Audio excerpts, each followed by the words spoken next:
बिस्मिल्लाहिर्रहमानिर्रहीम। क्लास 6 साइंस है बदी टॉपिक दे एपिडर्मस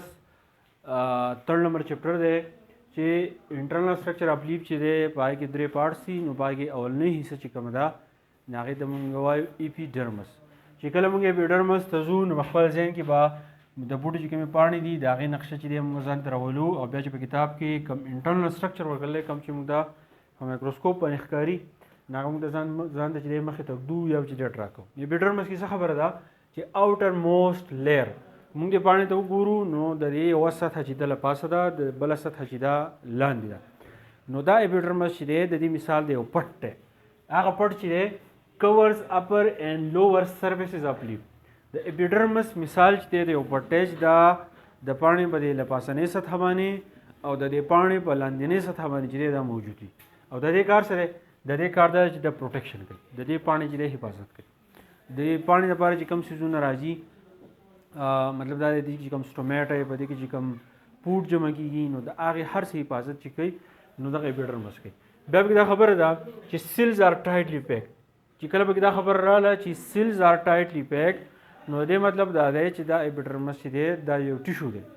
چې دا کله ټیشو دی نو د دې مطلب څه شو چې دا به د سیلز نه جوړوي چې ټایټلی پیک نو دا سیلونه چې دي نو دا به یو بل ته بالکل نږدې چې دی پراته وي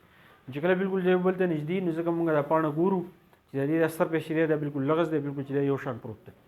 بیا پکې دا ده چې اپر اپیډرمس اینډ لوور اپیډرمس هغه خبره پکې راغله چې په دې کې موږ اپیډرمس چې دی موږ تقسیمو یو اپر اپیډرمس شو یو لوور د پاڼې کوم له پاسنۍ سطحه باندې چې کوم اپیډرمس دی هغه اپر شو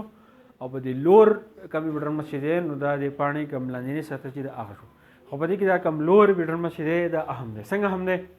lower epidermis has small pores called stomata کم lower epidermis چې نو پای کې چې د stomata چې نو دا د چې واړه وړه سوري چې موږ د نخکاری دا موږ مایکروسکوپ باندې شي کوو او د دې کار دی چې دا ایکسچینج اف گیسز کوي لکه دا lower epidermis چې انټرنل سټرکچر دی دلته کې دا بین شیپ سټرکچر چې دا دلته کې موجود دي په جمع چې موږ ته سټوما وایو خو چې کله سیچل کېږي په دې کې ایکسچینج اف گیسز کېږي ایکسچینج اف گیسز مطلب دا دی چې د فوټوسنتھسس په دوران کې دا اکسیجن چې دی پیدا کوي نه په سټومیټا باندې چې دی موږ راکوي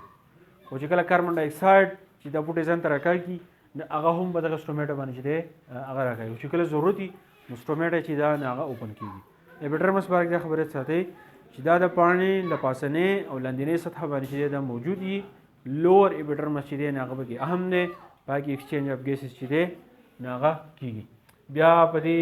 انټرنل سټرکچر اپ لیف کې چې د نور پارټس دی ان شاء الله بیا وکړو